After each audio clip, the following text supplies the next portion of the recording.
La siguiente historia tiene lugar entre el año 490 y el 1206.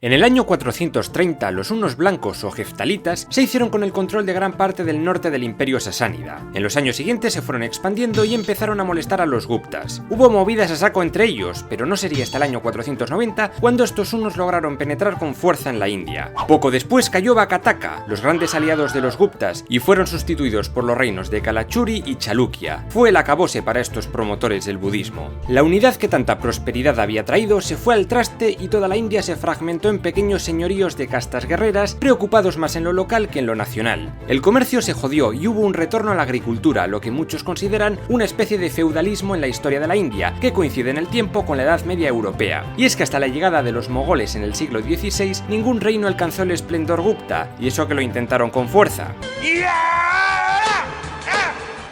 Una tribu menor dentro de la familia Gupta tenía el control de Magadha, mientras que otras tribus occidentales, los Maukaris y los Pusyabutis, se aliaron y crearon el reino de Harsa por el año 600. Su primer rey fue Harsa, quien gobernó desde Kanauj, en Uttar Pradesh. Con él la India volvió a recuperar un poquitín de ese anhelado esplendor Gupta, pero no duraría demasiado, apenas medio siglo. Aún así, el tipo tuvo tiempo de escribir obras de teatro varias y cosas de esas. Los brahmanes hindúes recuperaron el sistema de castas en los señoríos rebeldes, siendo esta clase sacerdotal los fucking owners del lugar, y mandaron construir muchos templos a Vishnu y otros dioses. La religión se fue volviendo algo estricta, y muchos religiosos veían mal eso de subirse a un barco e ir a Europa o Indonesia, porque mezclarse con gente de fuera de tu casta, mal, feo, pecado. Ya con estar cerca de un intocable se tenían que santiguar y purificarse. ¡Atrás!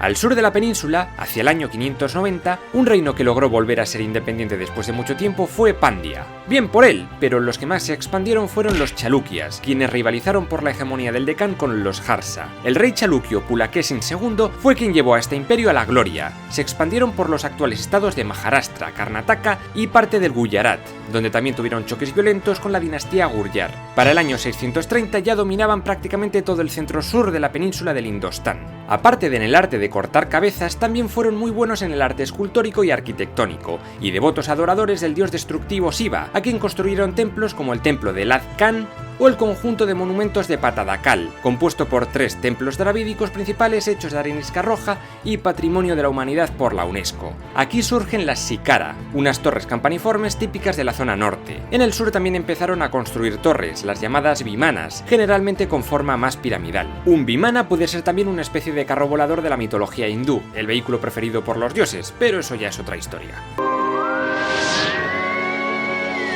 Durante estos años, la India recibió inmigrantes zoroastrianos que fueron conocidos como Parsis. Todos ellos estaban huyendo acojonados de la Persia sasánida, porque habían llegado unos árabes que profesaban una nueva religión, el Islam, y les obligaban a convertirse. En esos años, las fronteras del califato Omeya chocaron contra las Indias. Mientras tanto, a Chalukya le salía competencia, el pequeño reino tamil de Pallava. Su rey Narasimhavarman I se dio de hostias para evitar ser conquistados y lograron gran autonomía por el sureste. En el año 650 todos estos conflictos acabarían desgastando a los dos grandes reinos y volviéndolos a diluir en una amalgama de estados poco importantes y sin fuerza. Sin duda el reino más beneficiado por todo esto fue Pallava, quienes lograron tomar Vatapi, actual Badami, la capital de Chalukya.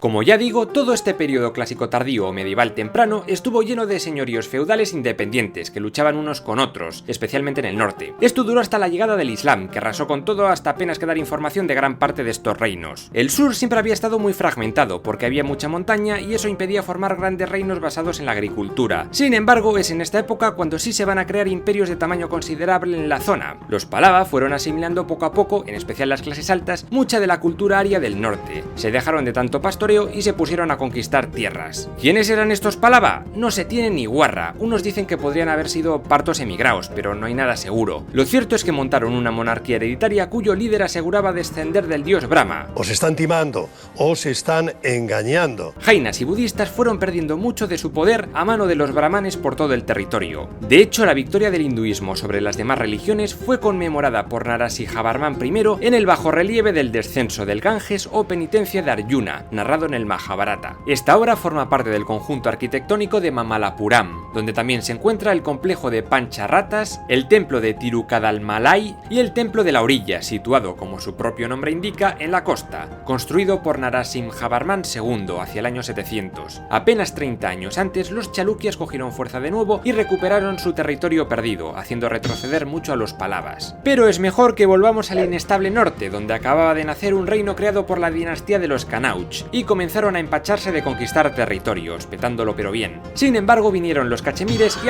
ahora todo era suyo. Un reino que logró su independencia fue Nepal, cuyo rey Gunacamadeva fundó Katmandú en el 723, donde restauró un viejo templo, el templo de Pasupatinat.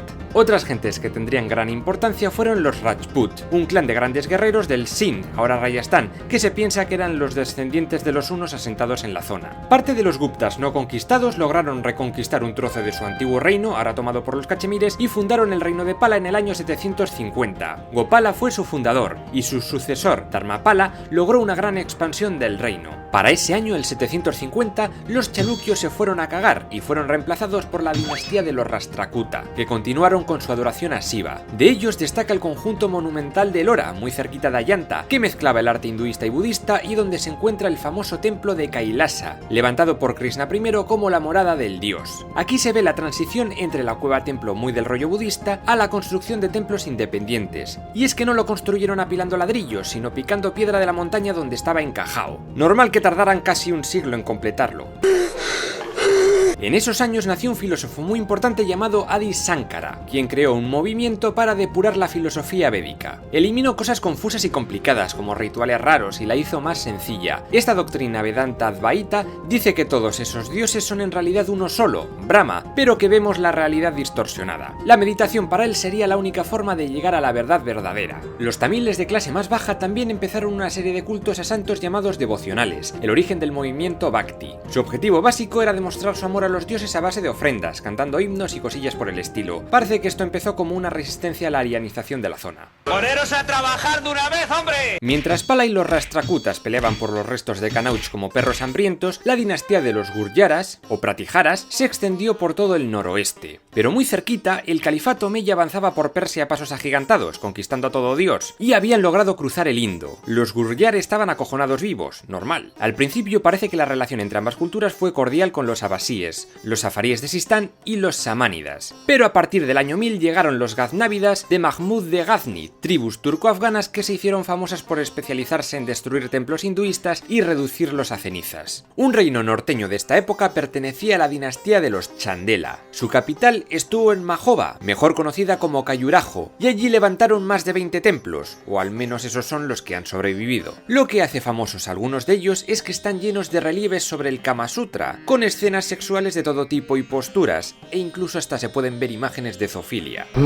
Los Chola habían sido un pequeño reino al sur de la India antes de la llegada de Cristo, pero en el año 840 resucitaron como Lázaro. Para el año 900 ya se habían comido a los Pallava gracias al rey Parantaka I, aunque los Chalukya también revivieron a finales de siglo. No fueron rivales para los Chola, que para el año 1000 lograron tomar toda la costa este de la península, hasta Bengala. Esto ocurrió durante los reinados de Raya Raya I y su hijo Rayendra I, quienes hicieron de Chola un poderoso reino marítimo y comercial. Sus barcos surcaban el Océano Índico rumbo a China y pueblos del sudeste asiático. Su principal rival comercial estuvo en la isla de Sumatra, y fue el reino de Srivijaya, que dominaba parte de lo que ahora es Indonesia y Malasia. A estos reyes les debemos la construcción del templo de Raya Rayeswara o Brihadeswara, dedicado al dios Shiva, con una vimana de casi 70 metros de altura y situado en la capital Tanjore. Esta ciudad se convirtió en uno de los grandes centros políticos y culturales de este periodo tan caótico. Los mejores años del reino Chola tuvieron lugar entre los reinados de Kulotunga I y Raya Raya II, preciosos los nombres, pero con los siguientes monarcas, estos Chola fueron perdiendo territorios por un tubo.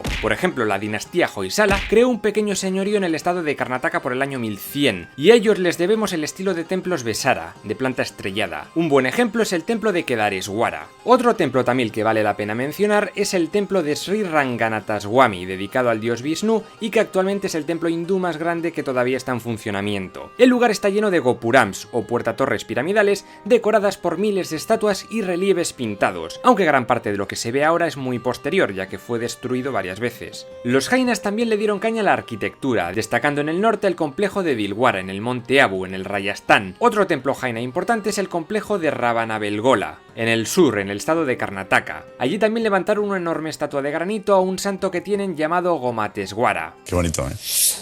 Qué bonito. Finalmente, tribus que hasta entonces habían sido tributarias de los Chalukya, como los Kalachuri o los Yadavas, se rebelaron y formaron sus propios reinos. El primero no duraría apenas, mientras que el segundo lograría la hegemonía del Deccan hasta la llegada de los turcos. Y es que el norte estaba siendo invadida por árabes y turcos. En el año 1100 más o menos, la dinastía Sena de Bengala luchó contra los Pala para conquistar su territorio, a pesar de que ambos eran budistas y de cultura prácticamente idéntica. De la época, en Bangladesh destacan templos como el templo Pala de Paharpur. Esta cultura continuó su influencia por muchas zonas del sudeste asiático, como Java o Camboya, donde construyeron los templos montaña. Y bueno, en Camboya, ocupada por el Imperio Khmer en plena Edad de Oro, construyeron el famoso templo hinduista de Angkor Wat, dedicado a Vishnu y del que ya hablé en otro vídeo.